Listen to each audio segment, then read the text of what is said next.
Olá, seja muito bem-vinda, seja muito bem-vindo ao Caminhos Criativos da Arte. E hoje eu vou conversar com um músico completo. Ele é cantor, compositor, violonista, educador musical, pai, maridão, cozinha bem. Silvio Mansani. É isso, Silvio? Prazer em tê-lo aqui, Silvio. Obrigado, Naya. Obrigada pelo convite. Estou muito feliz de estar aqui com esse capricho de cenário e muito feliz de ter essa oportunidade de falar sobre arte, sobre processo criativo. Muito obrigado. E nesse momento, né, Silvio, que esse projeto mesmo, esse edital, primeiro eu quero te agradecer por acreditar, né, que a gente conversou antes de uma contemplação do edital. E numa época em que a gente precisa se expressar e a gente não pode, até por questões de saúde, né, Silvia? A gente está saindo de uma situação pandêmica, respirando, voltando, né, a tomar um pouquinho de ar, de preferência todos vacinados e sem máscara, né? Como é que você está se sentindo nesse momento? Olha, eu estou me sentindo melhor, né?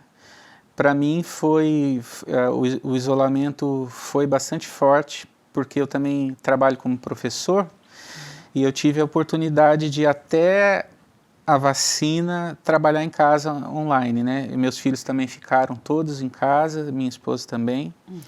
Então a gente viveu uma experiência muito grande assim de confinamento também entre nós, assim, que, claro, gerou conflitos, mas foi enriquecedor, foi muito bonito, assim. Então, assim, e o sofrimento, né, a desesperança, a empatia de ver o sofrimento da classe artística, isso foi muito forte. Mas eu acho que agora a gente começa a respirar, sim, apesar de que as coisas ainda não estão resolvidas, acho que vai levar um tempo ainda, mas a gente é obrigado a sair. Uhum. E assim, essa oportunidade da gente conversar... Já é uma esperança. Já é, assim, me sinto saindo de casa, né? Apesar de que já voltei para a sala de aula também. Né? Silvia, até você aqui mora em Santa Catarina, em São José, mas você é do Paraná? Sou do Paraná. E você veio para cá, mas antes disso, assim, na tua família, né? Os teus pais ouviam música? Qual a tua relação com a música na infância? Então, engraçado que ali, sei lá, com 10 anos de idade mais ou menos, eu gostava de desenhar, né? E, inclusive, até comecei a fazer caricatura, desenho, cursos de ouro. Cursos... pelo correio? Sim, aquele IUB, Instituto Universal Brasileiro. Sim, porque sim. Na nossa época não tinha internet, né? Era banca de revista, e aí na revista a gente recebia... Então eu gostava de desenhar, eu me lembro. E aí, o violão entrou na minha vida, assim. Meu pai assinou Nosso Amiguinho, que era uma revista... Lembro do Nosso Amiguinho. Religiosa? É religiosa, mas daqueles que educativa, não trabalham, né? No sábado. Esqueci o... Adventista. Valeu, Lucas. E aí, nessa revista, na época, tinha assim, a gente adorava Balão Mágico, né? Simone, né?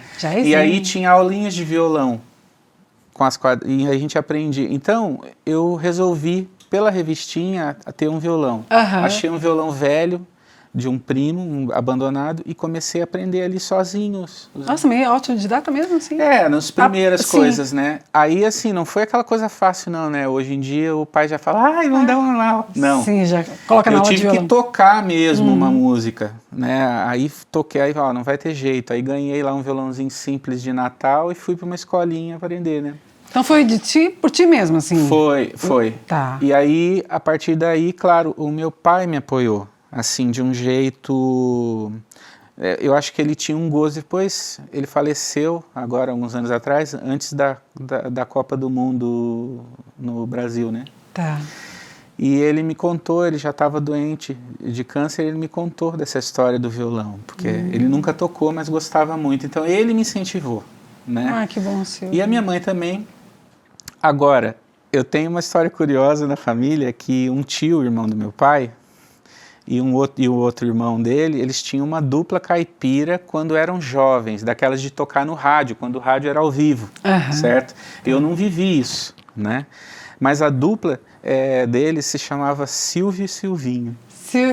Os tios. Os tios. E eles não se chamam Silvio e Silvinho, era aquele negócio do nome mesmo artístico. Então já né? tá... Era uma linhagem É uma artística. linhagem que eu não tenho notícias, não sabia. Olha, tu Eu ficou descobri sabendo mais tarde. Mais né? tarde. E aí, você veio para Floripa para estudar música na UDESC?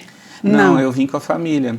Ah. Meu pai era bancário, ele se desligou do banco numa dessas demissões em massa e aí ele ficou um tempo desempregado, foi uma época de crise ali, pré-governo Fernando Henrique ali, e ele arrumou um emprego lá que mandou ele para cá. Tá. Então, assim, eu me lembro que eu estava na época de vestibular e cheguei a fazer vestibular lá, passei para letras e não fiz o curso porque, assim, não, eu tinha parentes, poderia ter ficado lá mas aqui tem praia. Qual a cidade lá no Paraná? Aí eu vim para a praia. Ah, tá. Tu queria era vir pra praia, tu não queria ficar lá. Ah, mas é que é muito claro. encantador, né? A possibilidade, né? Mas tu nasceu na capital ou não? Não, eu sou de uma cidade pequena no interior do Paraná, quase divisa com o estado de São Paulo, que chama Santa Mariana. Mas eu morei em muitas cidades. Eu morei em muitas cidades porque meu pai era bancário. Então ele Então transferência. ele vivia direto, assim. Então eu morava 2 anos, 3 anos quando muito. Fazia amiguinhos, eu tinha que dar tchau pros amiguinhos, Isso é mudava uma de história escola. muito marcante. A gente não é uma sessão de psicanálise, mas isso é muito importante para mim. Porque eu não tenho amigos de infância e não tenho contatos com esse período, né? Porque ficou tudo abandonado, né? Mas antes de vir para cá, eu morava em Londrina. Foi a última cidade do Paraná que eu morei. Assim, passei em letras, não, vou para Floripa, porque lá eu tenho todo vestibular. Lá tem praia e tem letras também. Tem faculdade Sim, também. tem faculdade de letras, claro, mas lá tem mar, né? E como é que surgiu a música daí em termos de faculdade? Porque eu achava que tu já tinha vindo para cá para estudar. Então, eu fiz letras, porque naquela época eu já fazia canção. É que tu já gostava de compor, né? Já compunha. Mas sempre letra de canção, não poema, né? Tá. Mas eu sabia da ligação dessas coisas e achava que era um caminho interessante. Mas quando vim para cá, eu acabei fazendo história na UFSC. Eu fiz alguns semestres de história, porque também sempre fui apaixonado por história. E dentro do curso de história eu fiz uma cadeira de história da arte. E aí aquele mundo da arte, e aí eu descobri que eu poderia estudar a história da arte dentro lá da música e tal. Descobri o curso de música da UDESC, e aí no ano seguinte eu já tinha feito vestibular. Foi um curso natural, né? Que legal, Silvio. E o SESC? Então, assim, estou te descobrindo agora, porque eu te pesquisei, né? Estudei, mas como é bom a gente conversar, que a gente começa a descobrir coisas que a gente não imaginava. Até chegar, né, nessa questão da música. E o SESC? Tu começou a carreira musical no SESC, que você ganhou o festival, né? Eu considero ali. Tu acha que foi um marco, assim, tipo, agora sim, vou levar de forma profissional a minha carreira, vou ser músico, foi ali. Vou investir na composição, nas parcerias? Sim, foi tudo ali. É porque eu entrei na UDESC, acho que foi o maior acerto que eu fiz, porque eu sempre tive esse lado da história, da poesia, então eu poderia muito facilmente ter me enveredado pela academia logo cedo. Tá.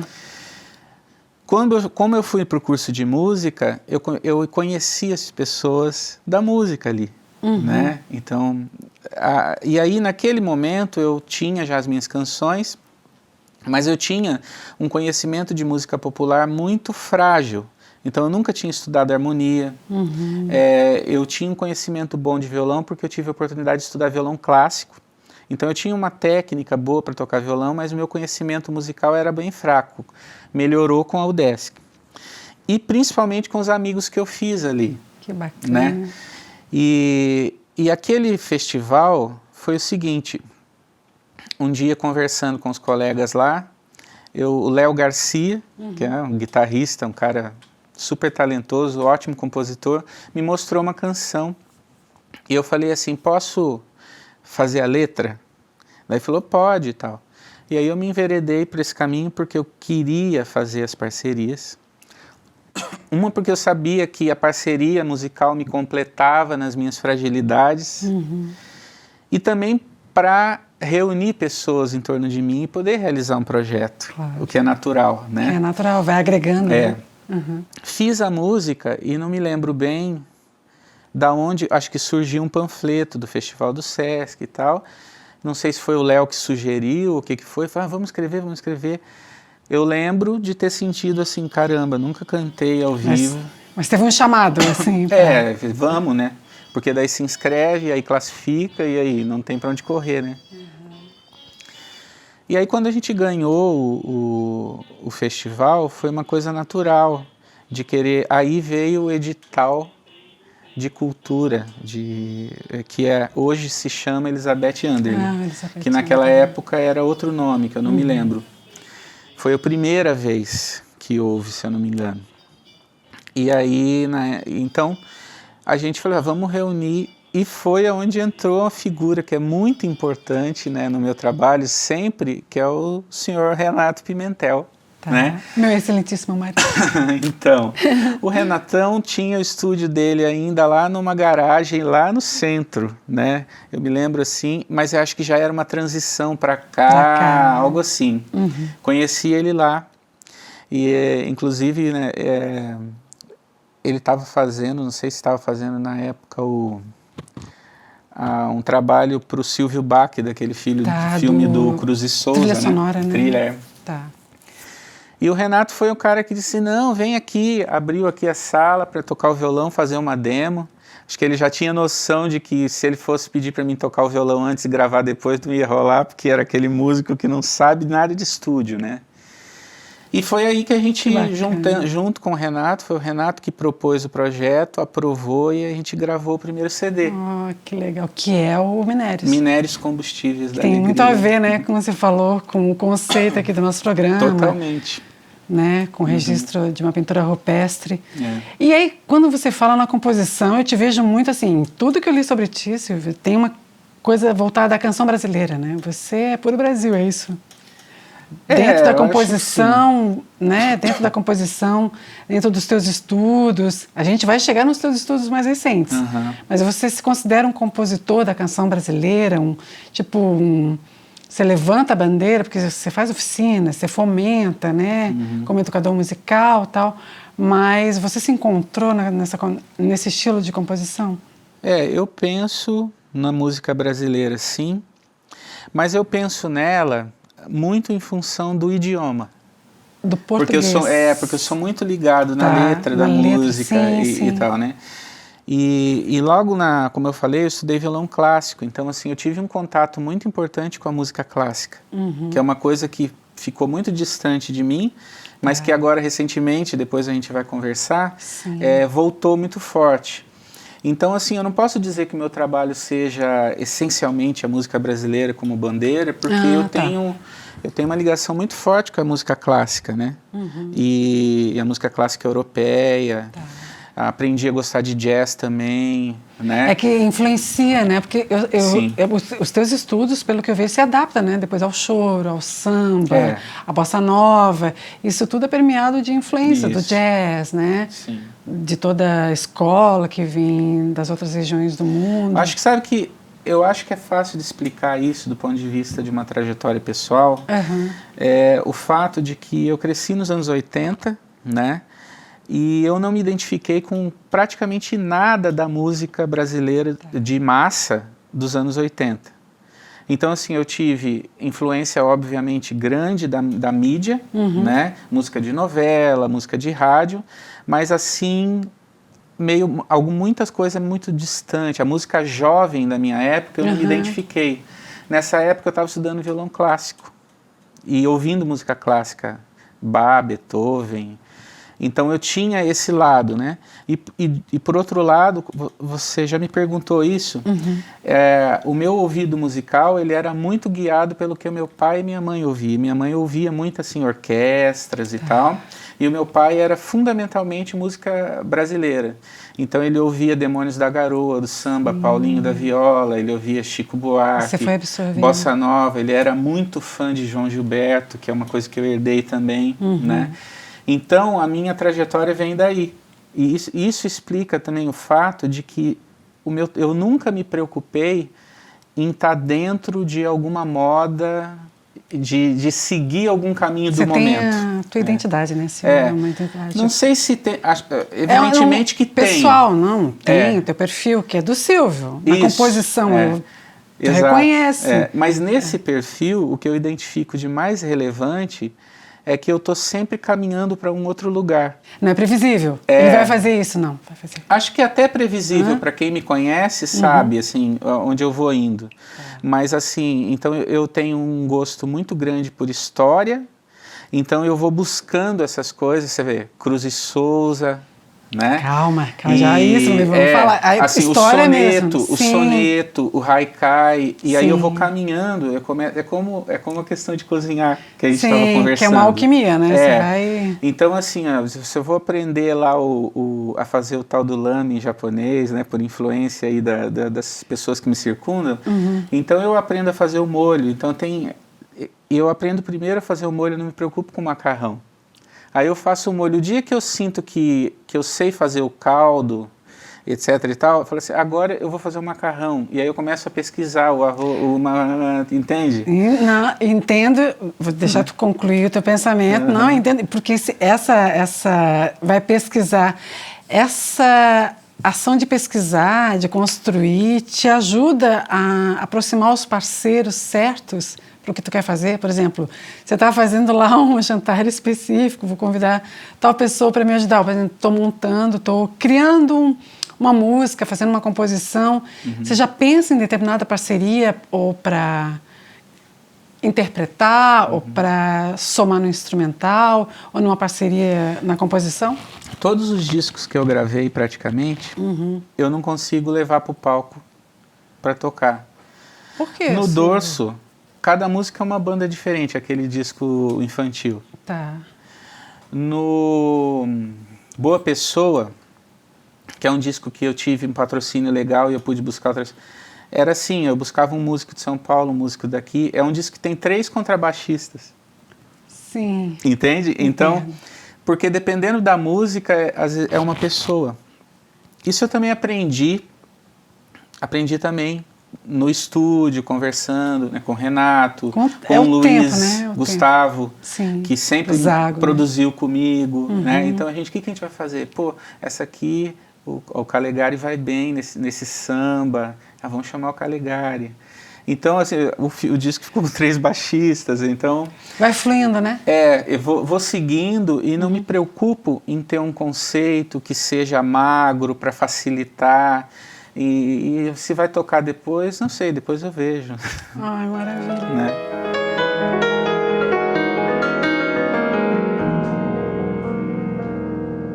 Me diz agora o que é que andou fazendo. Eu tinha tanta coisa pra dizer e o mundo de repente ficou feio. Melhor agora com você, sozinho pode crer.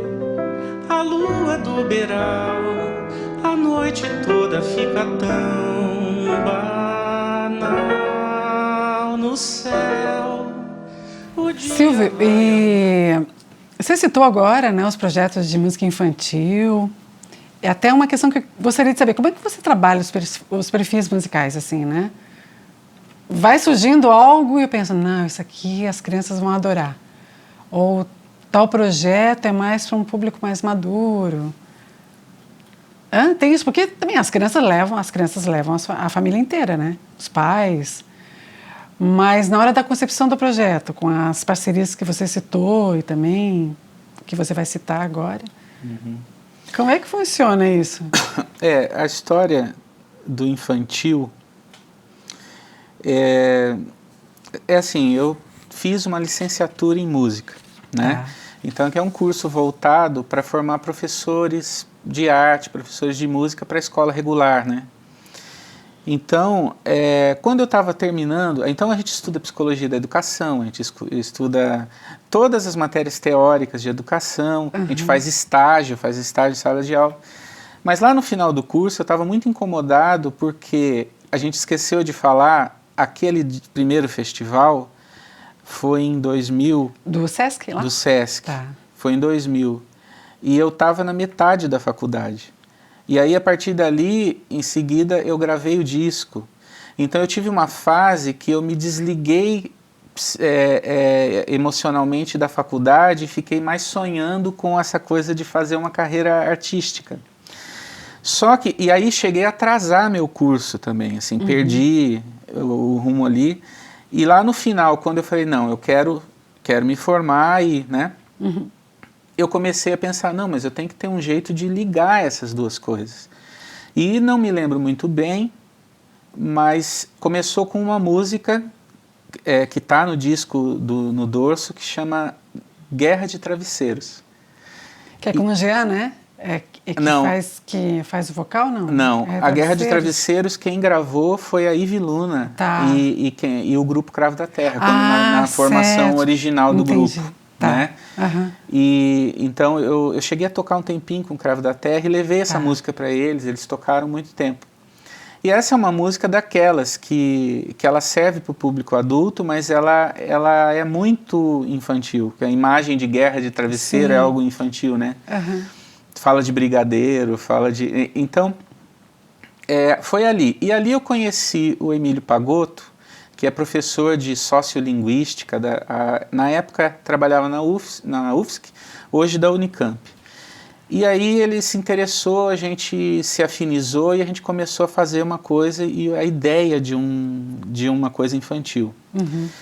Só que eu vinha daquela faculdade voltada para o professor de arte, para a sala de aula, e eu tinha uma concepção de música infantil didática. Eu queria, através da música, fazer com que a aula funcionasse. Entendi. E o Emílio chegou para mim e falou assim, não, cara, isso não. A gente tem que fazer música de entretenimento. Não entretenimento no sentido da circulação de massa, arte. Era essa concepção. O foco já mudou. Tá. E foi a partir dele, ele foi assim, realmente um parceiro e um professor. E ele é um poeta assim, gigantesco da canção, mas é um cara que não atua, ele não faz show, nada. Ele é muito compositor, professor universitário, né, muito bem sucedido. E ele faz canções lindíssimas, assim, com uma profundidade assim, magistral. No dorso, muitas vezes eu me senti fazendo um trabalho principalmente porque sou eu que levava mais para os shows, né? Ia fazer os shows com outros músicos, o Luiz Canella, o Marco Lorenzo. Muitas vezes eu falo assim, não, quero fazer uma musiquinha menor, mais simples, para agradar as crianças pequenas, porque nós tínhamos músicas complexas, ricas poeticamente, mas que poderiam pegar um público mais pré-adolescente e tal. Só que tem um negócio legal no infantil que é assim, a não ser quando você vai numa escola, né, tocar numa escola, mas quando é um público aberto, vai o pai, a mãe, e vai o filho mais velho, o adolescente, que já fica assim, vai o de 10 e vai o de 4, 5, entende? Ou quando não, de 2, 3. Sim. Então, você chega lá para tocar, não tem como você organizar seu público. E aí, automaticamente, o teu repertório, ele tem que ter uma coisinha pro de 2, 3. Vai se adaptando ali na hora? Exato. Ele tem que ter uma coisinha com mais letra, mais elaborada. Às vezes, a gente tem que fazer assim, ó, essa música aqui, a letra é mais elaborada, então a gente facilita a música, deixa ela mais dançante. Mas aí tem uma pré-organização, ou vocês chegam no local, vocês observam o público e mudam o repertório? Isso acontece também, mas assim, já na composição, né?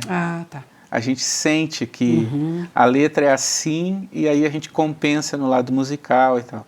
Mas também rola. A gente já chegou, por exemplo, para tocar e aí era um público muito de 3, 4, 5, 6 anos de idade. Aí tem músicas que são letras muito grandes, músicas mais reflexivas, que não pega. Aí você tem que ir pro sensorial.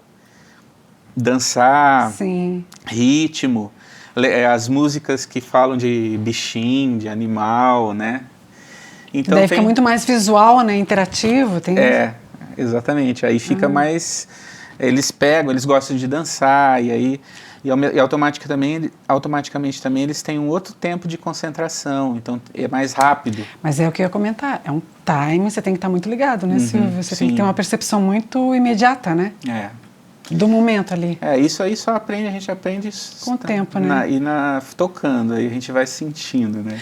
E falar em tempo, como é que é voltar no século XVII, XVIII, XIX, com poemas rebuscados, sonetos, né? Poemas down, tristes, como você revisitou Cruz e Souza, musicou, utilizou estilos musicais. O que você fez com os poemas, Silvio? Isso aí é o seguinte, quando eu comecei a fazer letra lá com 10 anos, quando eu comecei a fazer canção, isso foi com 11, 12 anos de idade, por aí, 13, mal tocava ainda um violão e tal. Aí, eu rapidamente assim, eu percebi que eu conseguia fazer algumas músicas, uns encadeamentos melódicos, mas que a letra sempre era um problema. Chegava um momento, fazia uma frase, 2, 3 legais, e aí depois não tinha assunto, ou não conseguia manter a qualidade, o time. E aí o caminho que eu encontrei foi ler mais poesia. E foi onde eu comecei a entrar nesse universo da poesia. Então, eu entendi também que a poesia, ela tem um outro time, principalmente a poesia escrita, né, de leitura, que não se aplica muito à canção. Uma coisa briga com a outra. Embora seja possível essa união, muita gente fez aqui e ali magistralmente. Então, isso foi um caminho que vem de lá. Eu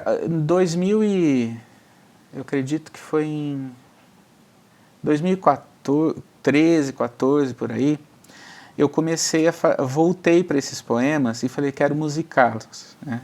Mas eu quero pegar esses poemas antigos, clássicos, com uma linguagem, uma sintaxe antiga, pesada. Pesada, rebuscada, né? E quero fazer eles soarem como uma canção. Então, às vezes eu pegava e falava assim, nossa, esse poema aqui, né, um simbolista como o Cruz e Souza, às vezes tem umas construções que lembram, por exemplo, letras do Djavan.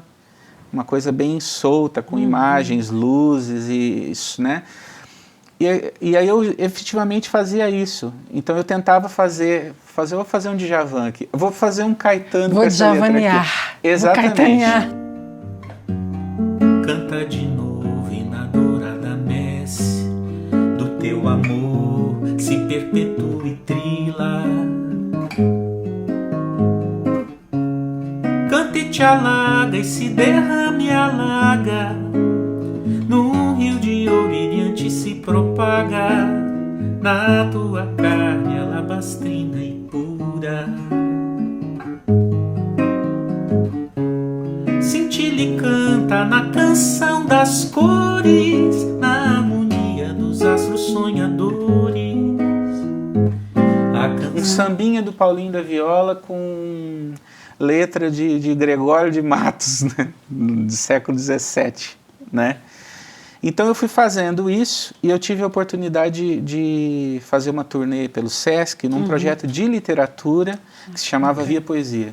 Via Poesia? Toquei isso, voz e violão, né? Gravei um CDzinho com 5 poemas que eu musiquei, mas não clássicos, de um poeta que é professor da UFSC, brilhante também, Alquimar Santos, e que tem um gosto parecido com o meu, que faz releituras. Ele cria os próprios poemas, mas dentro de estruturas antigas, uma espécie de neoclassicismo, né? E aí fiz esses poemas, começou ali. Quando eu resolvi que eu queria fazer mestrado, a história é bem bonita, assim, para mim, né? Porque meu pai estava com câncer ali nas vésperas da Copa do Mundo. Foi um câncer rápido, levou ele da descoberta foram uns 3 meses. E eu tinha comprado um livro para ler, que é um livro que são 3 ou 4, 5 biografias, são ensaios poéticos que o Paulo Leminski fez a respeito de figuras que ele admira. Então tem uma biografia de Jesus, uma biografia de Trotsky, uma de Bachot, que é o o poeta japonês que faz os haikais, né? Sim, sim. E tem Cruz e Souza também. E aí eu li a biografia do Cruz e Souza e assim, é dramático. A história é muito sofrida. E o Paulo Leminski dizia que o Cruz e Souza, ele era, na verdade, o início, início do modernismo ali. E a gente está nesse ano, né, de 100 anos Exato, do modernismo. E mais, né, que o Cruz e Souza, em alguns momentos, era expressionista. E aí ele citou no livro dele, ele lembra como expressionista é, por exemplo, a música de Arnold Schoenberg, e ele cita outros artistas, e eu liguei e falei, Arnold Schoenberg, o atonalismo, que é a música mais radical ali do início do modernismo, né, que rompe completamente com estruturas tonais e tal. E eu fiquei com aquilo na minha cabeça, porque esses poemas mais dramáticos e pessimistas, essa obra mais até satânica, porque em alguns momentos tem um pouco de satanismo, um satanismo poético, né, não exatamente religioso, sugeria algo que a minha música não podia dar para o Cruz e Souza. Então, assim, em algum momento eu não me imaginava fazendo uma bossa nova com um poema daquele peso. E como que tu destrinchou isso? E aí foi justamente o mestrado. Porque daí eu entrei no mestrado, processos criativos. Ele te ajudou a organizar? Conversando com o meu orientador. E o meu interesse era voltar para a música erudita. Né? E aí foi onde eu achei Arnold Schoenberg, esse compositor alemão. Né? E uma peça importante dele que se chama Pierrot Lunaire, que é bem expressionista. E eu fui encontrando esses caminhos. E ali eu rompi completamente com a minha linguagem musical. Nossa, foi uma divisor de águas, então. E você estava buscando o norte, é isso, né? Isso, Dá para sentir que você estava... Foi realmente, assim, necessário. Acho que foi. Um autoconhecimento. Mas foi sofrido, porque, veja, eu comecei a gestar esse projeto a partir de 2014. Então foi aquela coisa, fiz uma disciplina, aí depois fiz seleção, aí fui montando o projeto. Quando eu comecei a executar o mestrado, o primeiro semestre, certo? Foi no segundo semestre de 2019, né? 2020, pandemia. Assisti uma aula de uma disciplina de composição, pandemia. Aí tudo parou, voltou online. Quando eu estava compondo as primeiras obras do Cruz e Souza, estava aquela loucura em Manaus. Sim, daquelas cenas, né? Então quer dizer que foi uma soma, né, de fatores, de todo um processo já sofrido, com os poemas densos, mais a pandemia, né? O isolamento, já vinha com toda a crise política e econômica que o Brasil vivia, que pegava forte também nos artistas, né? E já pegava. E a pandemia foi uma ceifa, né?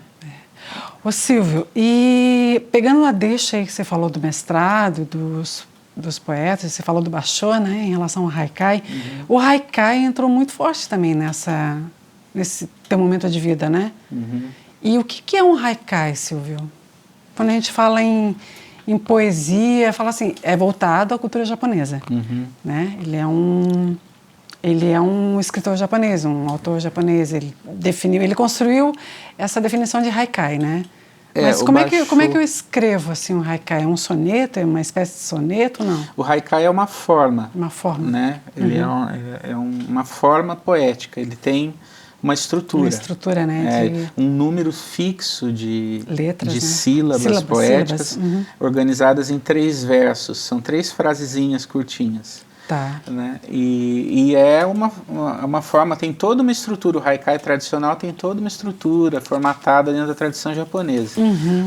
Essa estrutura, com na história da literatura, o contato entre o Ocidente e o Oriente fez com que o haikai fosse traduzido e essa estrutura fosse imitada pelos europeus e também aqui no Brasil. Então já começa no final do século XIX. Então né? é um contrário, né? Tipo, É uma influência oriental. O haikai influenciou a cultura ocidental. A cultura ocidental na escrita de um soneto, por exemplo. Exatamente. Então a gente recebe primeiro essa forma haikai através da Europa, que aí até alguns parnasianistas, alguns ali no início do século XX começam a praticar na transição para o modernismo, só que de um jeito ocidentalizado. E isso aparece no Brasil de um jeito mais tradicional da cultura japonesa com a imigração. Então a imigração japonesa traz, porque isso o haikai, ele está na escola. Então as crianças lá na pré-escola, na alfabetização, elas já tomam contato com o haikai. O haikai no Japão é como... Nossa gramática, assim. Faz parte, né? A gramática japonesa. É como dizer que o Brasil é samba, né? Lá eles conhecem o haikai e sabem como é que é feito, né? E tem, enfim, uma história. Não quer dizer que eles praticam haikai sempre da maneira tradicional antiga. Eles também renovam, tá? Tipo, tornam contemporâneo. Exatamente, né? Mas aí, no Brasil, a gente tem um jeito que o pessoal fala, o haikai tropical, porque ele vem desde lá do século XIX, passa pelo modernismo, ele perde algumas características, né? E ganha em humor também, né? A gente tem o Paulo Leminski, é um haikaísta, né? E que tem esse poema curto que é basicamente uma tiradinha, né? Meio uma sátira, né? Pode ter uma sátira, pode ter uma crítica, pode ser sempre um joguinho de palavras, né? Mas isso de um jeito abrasileirado, mais livre. E você tem aqueles, especialmente aqueles que são mais aficionados da cultura japonesa e que buscam esse haikai tradicional. Que remete ao Basho e tal. E tu, Silvio, você escreve haikai, né? Compõe? A gente pode falar que compõe. Compõe, escreve. E tem algum que você gosta, assim? Ou dentro desse nosso processo criativo, você falou que tem alguns, né? Tem. O que a gente podia declamar? Pode um pra gente aqui. Vamos ver aqui. O que você acha que casa, assim, com esse momento? Então, eu pratico haikai, assim, de maneira bem... Descontraída? Descontraída, né? E, às vezes, eu busco um pouco desse espírito do zen, porque o haikai de Basho, ele tem esse espírito do zen, contemplativo e tal. Então, às vezes, eu busco me aproximar, mas eu também tenho essa tendência mais marota de ter ironia, de ter humor, né?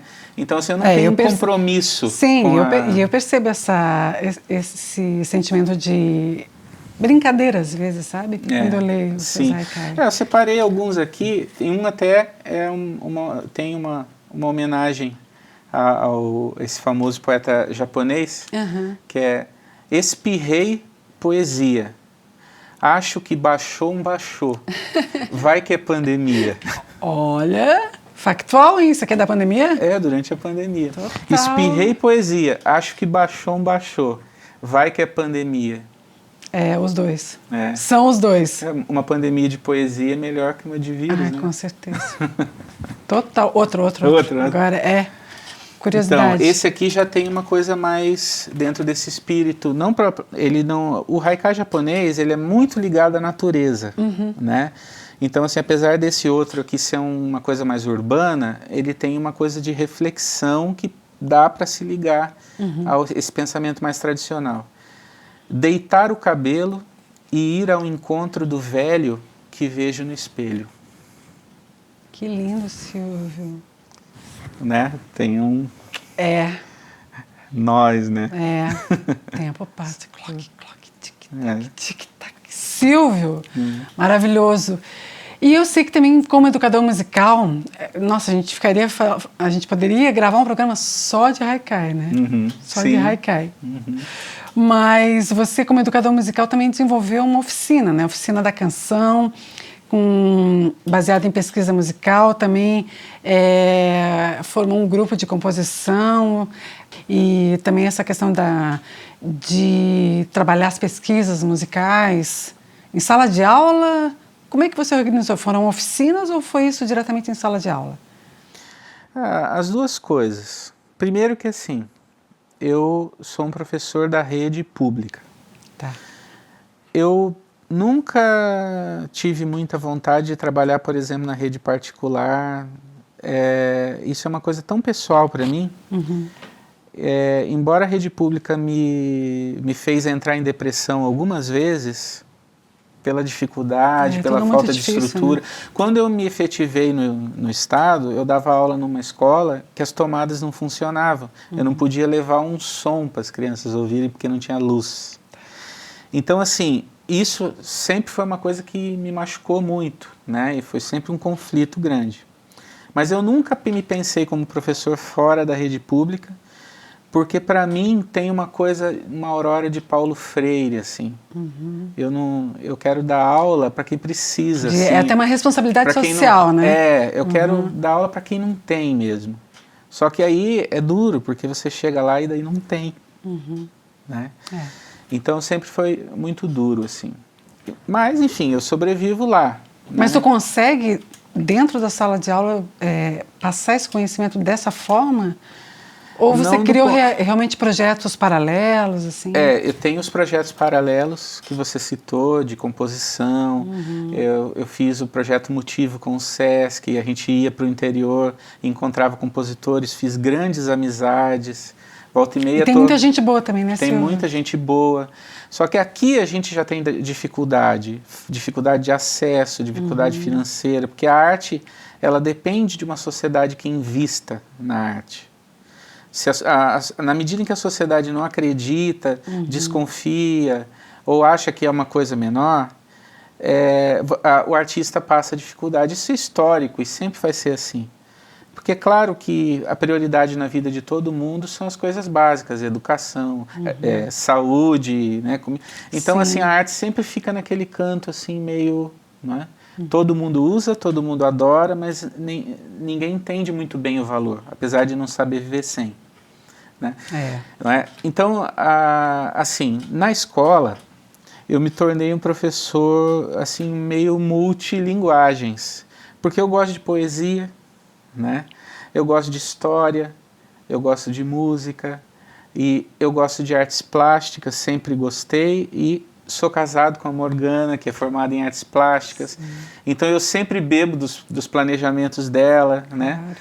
Os livros de arte são multilinguagens, né? Então eu estou sempre ali meio música, teatro, música, dança, apesar de não saber dançar nada. Então assim, eu me realizo assim. Que bom, Silvio. Né? Como facilitador, né? E isso acho que acaba me alimentando, porque eu já aprendi muito pesquisando as outras linguagens para os meus alunos. Já nas oficinas de canção, aí sim, claro, aí entra o outro conhecimento como músico, como compositor, né? E o meu foco sempre nessas oficinas nunca é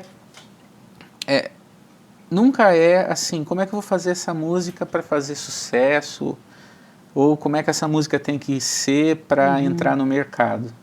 O mercado, para mim, entra sempre como referência. Então eu sempre digo, quando a gente faz as oficinas, eu digo assim, você quer o quê? Você quer, o que está na moda? É funk? Aí hoje você tem 15 anos de idade, você começa a estudar para ser um ótimo, entender tudo de funk, das batidas e tal, não sei o quê. Aí quando você tem 20 anos que você está pronto para o mercado, a moda passou. Né? Então a moda, os ciclos de tecnologia que vão transformando a arte, é um processo que você não controla. E não é estático, né? Não. Não é estático. Então assim, eu sempre digo, porque para mim é isso. Você tem que trabalhar a sua identidade e fundo naquilo que você acredita. Às vezes, de repente você está passando uma janela, uma porta abre. Claro que você tem que saber se colocar bem. Sim. Tem pessoas que têm um time de andar, né, e encontrar os espaços. Isso também é muito legal. Deixar fluir, né? É. Mas saber o que... Não, mas ter conhecimento do norte, né? Esse é o quero meu caminho. trabalhar o conteúdo. Senão fica muita deriva, né? Sim.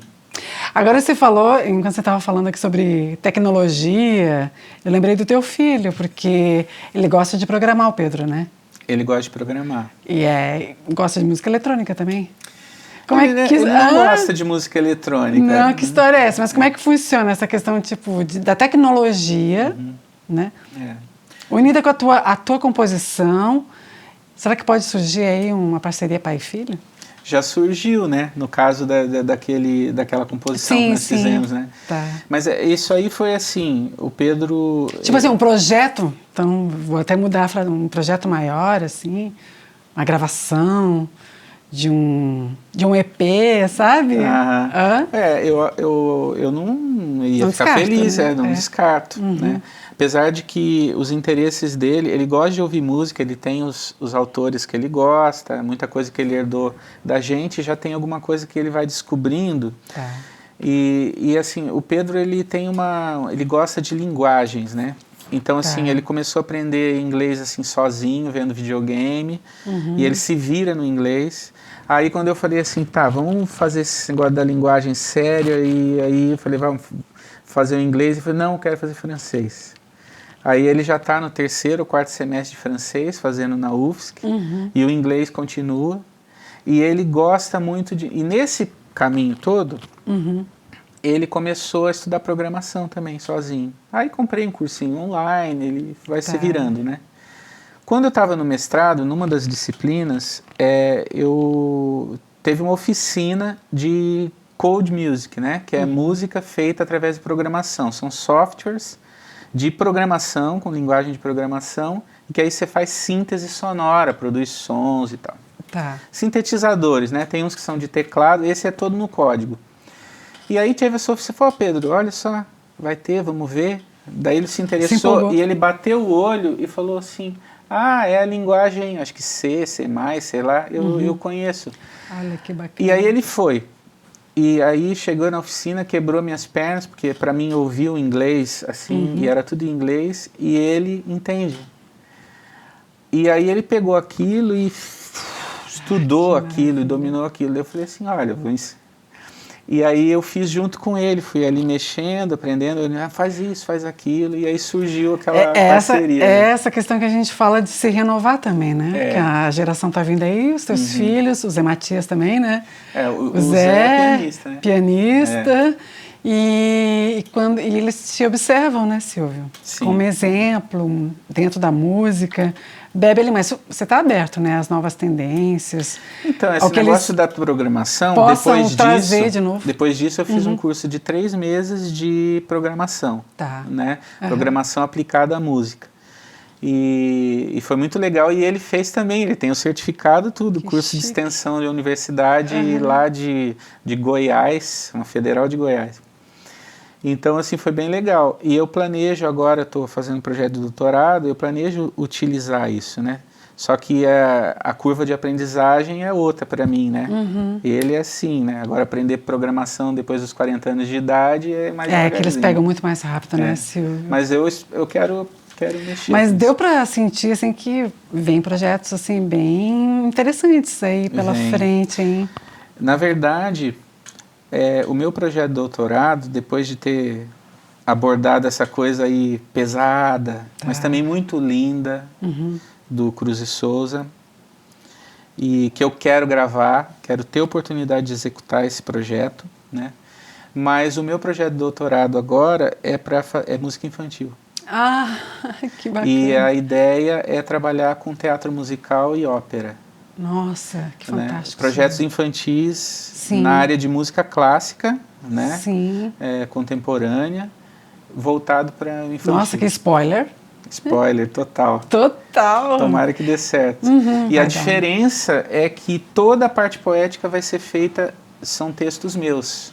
Que bacana. Né? Então, enquanto eu fiquei muitos anos, praticamente, Naya, eu musiquei, sei lá, 40 poemas. Eu tenho um projeto grande também, que poderia virar CD isso aí. Sim. Né? De vários poetas, não só Cruz e Souza.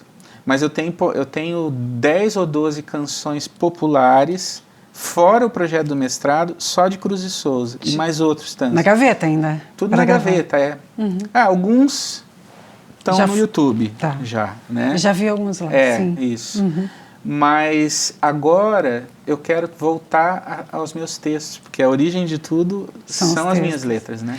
E aquela, mesmo eu te entendo, essa satisfação, né, de compartilhar em sala de aula, mas você é um músico fantástico, né, Silvio? E isso a gente tem que ver, registrado, né? Essa que é o conceito do programa aqui, que o homem sente a necessidade de se registrar, né? Deixar sua marca, já tem. E continuar, né? Perpetuar isso, né, Silvio? Não, mas hoje o legal, né, é que hoje qualquer coisa a gente grava e bota no YouTube, no Facebook, entendeu?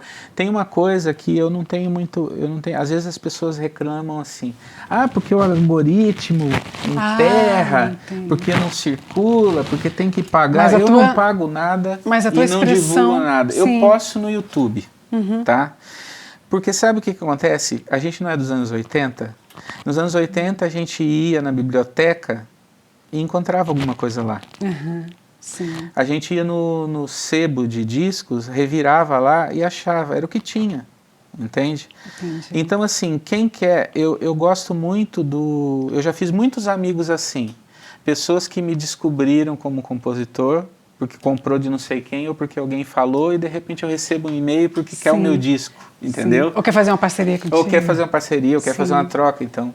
Então, esse é o público. Não, e o bacana, voltando lá no começo do nosso bate-papo, que você falou assim, eu componho, eu faço de maneira despretensiosa, entendeu? Não com aquele foco do mercado e tal. Isso, a gente tem que se expressar, né, Silvio? Isso é importante, isso não pode parar. Seja na letra, na música, né, num arranjo, entendeu? Eu não quero ser... Isso que eu falei é muito forte, eu acredito muito nisso. Por exemplo, finado Rodrigo de Aro, adoro ele como artista, que é tio do Diogo de Aro, que é um cara que eu admiro muito e que é da minha turma da faculdade. Né? Um dia ele disse numa entrevista, acho que dessas que circulava na TV da Cultura, e ele disse assim que ele tinha o costume de pegar os livros dele e ele esquecia num banco da praça, ele esquecia no banco do ônibus. Porque o Rodrigo de Aro tinha ele mesmo fazia no quintal, no fim, mas ele tinha uma editorinha de propósito. De propósito, né? Então ele fazia as edições dos livros dele lá, ele tinha não sei como é que é a tecnologia lá que ele tinha, ele fazia em casa. Muito bonitinhos os livros. E ele fazia para outros artistas também. Então ele tinha a sobra daquilo, né, que daí não circula, e ele deixava num lugar, deixava no outro. E aí ele dizia assim que assim, eu não sabia quem ia pegar, mas alguém ia pegar. Tem que compartilhar. Tem que divulgar, tem que chegar ao público em geral, né? Então o que eu ia dizer, eu não quero ser compreendido e passar, por exemplo, por alguém que desdenha daquilo, de um sucesso, de alguma coisa, entendi. Até como recalque de repente não ter conseguido. Né? É lógico que eu gosto de mostrar. E quer ver um exemplo? Uma das coisas que eu mais tenho saudade no momento é de vir gravar, por exemplo, no The Magic Place do Renato Pimentel, com um orçamento para pagar os músicos, para escolher, para chegar no final. É uma das maiores alegrias da minha vida. Agora é tudo tão chorado, né? Não vamos nem entrar nessa questão, porque, olha, depois da Lei Rouanet, né? E é uma tristeza, né? Então a gente não pode pensar dessa forma, porque entristece mesmo, eu te entendo. Sim, não. Mas são ciclos, né? Ciclos, assim, apesar de ter saudade disso, e achar que daqui a pouco alguma coisa vai acontecer, porque sempre acontece. Sim, né? Então, assim, é como ter saudade. Eu tenho saudade do CD também. Hoje ninguém mais quer CD, né? Agora é tudo streaming. E sim, mas assim, olha, não posso falar... Tem um monte de CD lá em casa, né? Como trouxe alguns para você. Sim. Mas eu escuto no carro, eu fiz questão de botar um CD no carro, né, para poder ouvir em algum lugar. Mas em casa é difícil, porque o prático é ir aqui... No celular, no eu quero, como é que é aquela do dorso? Eu vou no celular, olha que vergonha. Já ouve na hora.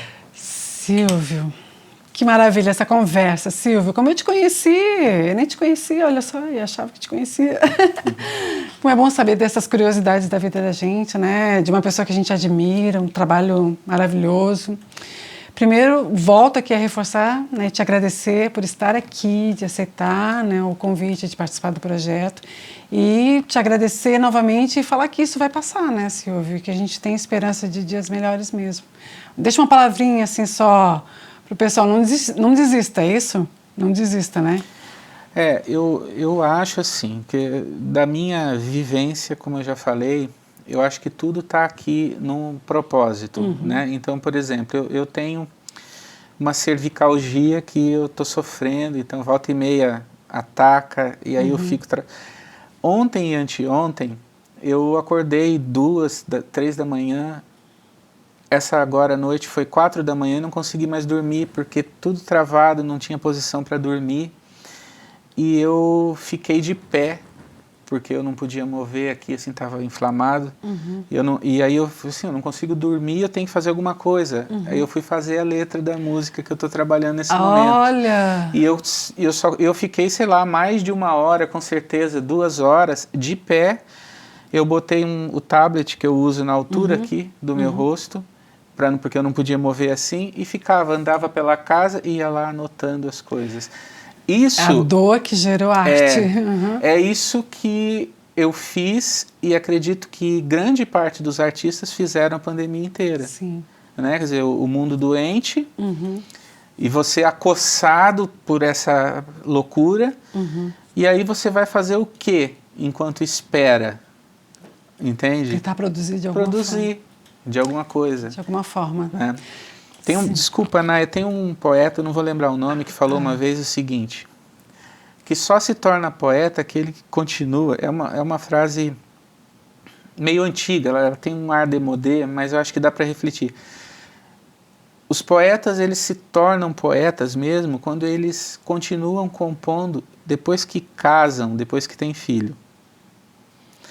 Por quê? Porque o ímpeto jovem da poesia, da descoberta do mundo é uma coisa. Aí depois que você já encontrou seu amor, viveu a experiência, tudo começa a ficar cotidiano, repetitivo, a gente vai murchando, né? Então é um desafio, né? Então acho que cada um tem que descobrir assim, se nós, nesse momento, a gente ainda tem o ímpeto de criar, é isso, a gente tem que valorizar a nossa identidade, a nossa produção, independente do que o mundo à volta, né? Pense. E desta forma a gente vai encerrando, Silvio. Obrigada, valeu. Valeu. Abração. Valeu. Abração. Muito obrigado. Eu é que agradeço. Esse aqui foi Silvio Mansani, a gente conhecendo um pouquinho mais do profissional e da pessoa, Silvio Mansani, nosso projeto Caminhos Criativos da Arte.